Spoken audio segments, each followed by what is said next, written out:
She had been waiting all day for this moment, the moment when her name would finally be called. Dozens of people had gone before her, dressed sharply, rehearsed perfectly, and each of them seemed so confident as they walked into the interview room. She, however, carried more than just the weight of an interview on her shoulders. She carried the weight of survival, of everything she had endured to reach this day. When her name was finally announced as the last candidate, she rose slowly, her palms damp, her heart pounding, yet her steps steady. The panel on the other side of the door was already exhausted. It had been a long day of repetitive answers, predictable introductions and polished resumes that all looked the same. Some members of the panel wanted to end the process quickly and get home.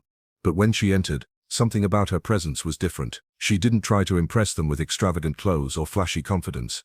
She carried a quiet strength, the kind that comes from hardship and resilience. The room was still as she greeted them politely and handed over her file. She knew she wasn't the most qualified on paper. She knew she didn't have the perfect background like many others, but she also knew her heart was in this. She had prepared as best as she could, not just for the sake of a paycheck, but because this job meant survival for her family. The panel opened her file, and at first it looked like every other candidate's resume, but then their eyes fell on something unexpected. At the very end, in the notes section, where candidates usually wrote qualities like punctual, hard-working, or team-oriented, she had written something that none of them had ever seen before. 4 words that seemed so out of place, so personal, yet so powerful. It read, "Already married to you." The air in the room shifted immediately. The panel exchanged quick glances, unsure whether it was a mistake, a joke, or something deliberate. One of them cleared his throat, his curiosity piqued despite his exhaustion. Another leaned forward, his brows furrowed, wondering if she had written it by accident. The senior interviewer adjusted his glasses and read it again, his lips silently forming the words as though he wanted to be certain. It wasn't a typo. It wasn't written carelessly. Those words were intentional, and so the tiredness of the day seemed to vanish for a moment as curiosity took its place. She sat there calmly, waiting, as though she already knew they would eventually ask her about it. She didn't fidget, didn't look embarrassed, and didn't rush to explain herself. That quiet confidence only deepened their intrigue. After all the predictable candidates they had seen throughout the day, this one had managed to stir their interest in just a few seconds without even speaking. Finally, one of the panel members leaned back in his chair and asked the question that had been building in everyone's mind. "What did you mean by this?" Her eyes softened, and for a brief moment, she seemed to travel back into her own memories. She took a deep breath before answering, her voice steady but carrying an emotion that could not be rehearsed. In that silence, the panel members realized this was not going to be an ordinary explanation. What she had written wasn't a mistake or a careless note. It was a truth, one born out of experience, struggle, and gratitude. And though none of them knew her story yet, they could sense that those 4 words carried more weight than a dozen glowing recommendations. The room, which had once been filled with impatience and fatigue, now held a quiet intensity.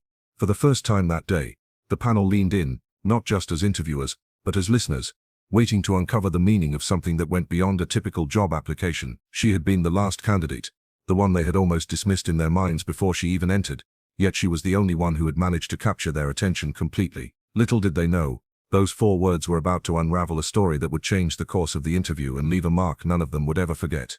When the question finally came, she knew it was time. One of the interviewers leaned forward, holding her file in his hands, and asked, "Why did you write this? What does it mean?" The words echoed in the silent room, and she felt the weight of every eye on her. Her heart pounded, but she reminded herself why she had chosen to write those 4 words in the first place. This was not a careless act. It was a truth she had carried inside her for years, and now for the first time she was about to speak it aloud in a room full of strangers, who held her future in their hands. She took a slow breath, her voice steady as she began to explain. "I wrote those words because this company has been a part of my life long before I ever applied for this job. For most candidates, this might just be another opportunity, another step in their career, but for me, it is something much deeper. Your organization saved my family when we had nothing." Her tone was simple, but it carried an honesty that could not be overlooked. The interview panel shifted in their seats, some glancing at one another, surprised at the direction her words were taking. She continued, her voice growing steadier as she let the memories flow. "Years ago, when my father fell gravely ill, we couldn't afford the treatment. We had no one to turn to, and I was just a young girl watching my family fall apart. Then your company's foundation stepped in. They didn't ask for recognition or anything in return. They treated my father, they gave him a chance to live, and in doing so they gave my family hope again. That was the first time I realized that this organization was not just a company, it was something that touched lives, something that stood for more than profit." The room was so quiet that she could hear her own heartbeat. Even the senior interviewer, who had been strict and expressionless all day, was now leaning slightly forward, his face softened by curiosity. She clasped her hands together, not nervously, but as if holding the fragments of her past firmly in her palms. And it didn't stop there, she added gently. When my father could no longer work and we lost our home, your employee assistance program gave us temporary shelter. We were strangers, yet this organization gave us dignity when we had none. At every stage of my life when I thought I was about to fall, your company was there like a silent hand, holding me up.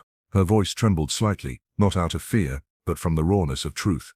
That's why I wrote already married to you, because in my heart, I already feel bound to this place. A marriage is not just a relationship, it is commitment, it is loyalty, it is standing by someone through good and bad. That is what this organization has been to me. Before I could even dream of working here, I felt tied to it, as though I belonged to it. To me, this job is not just employment, it is a chance to give back, to stand on the side of the very family that once stood with me when no one else did. Her words hung in the air, and the panel was silent. None of them expected such an answer. All day they had heard about degrees, certificates and skills, but none of those had touched them the way her simple, heartfelt confession did. She was not just selling herself as an employee, she was sharing a piece of her soul, something that no resume bullet point could capture. The line that had seemed confusing, even strange at first, now unfolded into a truth so powerful that it silenced every doubt. The senior interviewer placed her file gently on the table, his expression unreadable, but his eyes said what words could not. He was moved. Another panel member cleared his throat softly, almost as if to break the spell that had fallen over the room. They had started the day with formality, ticking boxes and comparing qualifications, but here in front of them was a woman who had redefined what it meant to belong to an organization. She had turned a job application into a story of survival, gratitude, and destiny. At that moment, the atmosphere of the interview changed completely. The room, once heavy with routine and fatigue, was now filled with respect, curiosity, and a quiet admiration that none of them expected to feel. She had not only answered their question, she had given them a reason to remember her forever. The silence that followed her words felt different from the earlier silences of the day. Before, it had been the silence of boredom and exhaustion, of interviewers going through the motions. Now it was a silence charged with emotion, with curiosity, with the feeling that something extraordinary had just been revealed. The senior interviewer, who had been so rigid and detached all day, leaned forward as though he was seeing her not as a candidate anymore, but as a storyteller whose words had managed to touch a hidden part of him. Finally, with a voice softer than before, he asked, "Do you truly believe that writing this note, already married to you, would help you get this job? Were you not afraid that it might be misunderstood, or even laughed at?" Her lips curved into a faint, almost bittersweet smile. She took a moment before responding, choosing her words with the same care with which she had chosen that note in her file. "I was afraid," she admitted honestly, "but my fear has never been greater than my truth. If I had written the usual words, responsible, efficient, committed, I would be no different from every other person who walked in today. Those words don't carry my story. They don't carry my heart. I didn't want to hide behind safe phrases. I wanted you to know who I truly am. I am someone who doesn't just want to work here, but someone who already feels bound to the values of this company. If that truth had cost me this opportunity, at least I would have left knowing I was honest." Her sincerity hung in the air. The panel members, who had been trained to remain objective, found themselves moved in ways they hadn't anticipated. One of them, a woman who had sat quietly through most of the interviews, finally spoke. "Do you realize how unusual this is? In all my years of hiring, I have never seen a candidate explain herself this way. Most people try to impress us with skills, with experience, with polished speeches, but you've given us something far rarer. You've given us your story. Why risk so much on something so unconventional?" The young woman looked at her with calm eyes and answered, "Because I believe the greatest strength we can bring into any workplace is not just skill, but authenticity. Skills can be learned, polished, improved over time, but values, honesty, loyalty, gratitude, those cannot be manufactured. They come from who we are, from what we've lived. This company gave me more than charity. It gave me a chance to believe in people again, to believe in kindness. If I had come here today and spoken like everyone else, I would have betrayed that gift. So I risked it, because some truths are worth the risk." Her words fell gently, but they struck deeply. The panel members, who had grown used to hearing rehearsed perfection, were confronted with something real. For the first time in hours, they weren't evaluating her. They were simply listening. It wasn't about her resume anymore. It wasn't about her degrees or lack of them. It was about the power of a human being daring to be honest in a world that so often rewards pretense. Another interviewer, who had been skeptical until now, cleared his throat. but what makes you believe you belong here beyond your personal connection? Gratitude is powerful, but is it enough to succeed in this demanding role? His voice carried the challenge of someone still holding on to the practical side of things. She met his gaze without flinching. Gratitude isn't just an emotion, it's a drive, she said. Because I know what it means to have nothing. I will never take this role for granted. Because I've been helped. I will always seek to help others. And because I already feel this company is a part of me, I will work not as someone waiting for a paycheck, but as someone protecting her own family. That is why I believe I belong here. The room seemed to shift again. The skepticism in his eyes softened, replaced by something closer to respect. They had interviewed dozens of candidates that day, but not one had spoken with this kind of conviction. She hadn't just answered the question. She had redefined what it meant to be a candidate. The line "already married to you" was no longer strange or confusing. It was a vow, a declaration of belonging that none of them could dismiss. For a moment, no one spoke. The panel sat quietly, each lost in their own thoughts, processing what they had just heard. Some felt admiration, others felt moved, and all of them knew that this was not just another interview. This was a story they would remember long after the position was filled. And as she sat there, her calm composure never wavering, she reminded them all of something they had forgotten in their search for skills and qualifications. That sometimes, the best candidate is not the one with the perfect resume, but the one with the most genuine heart. The decision that had once seemed like a matter of routine now carried the weight of something far greater.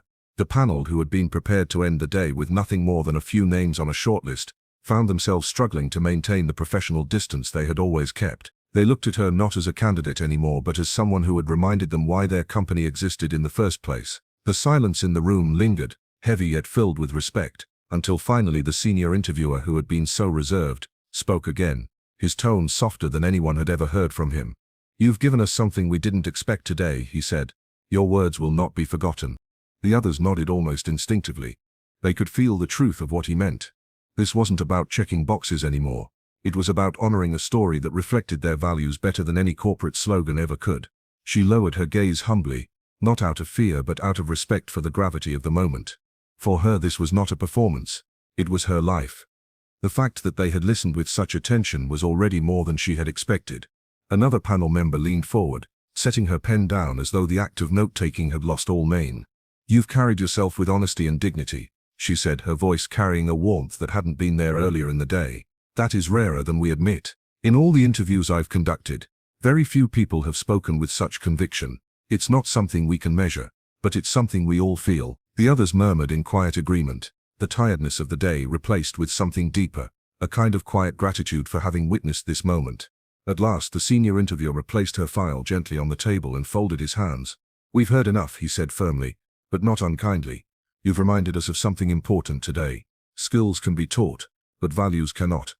And values are what hold an organization together." His words settled over the room, and in that instant, the decision was made without a single further discussion.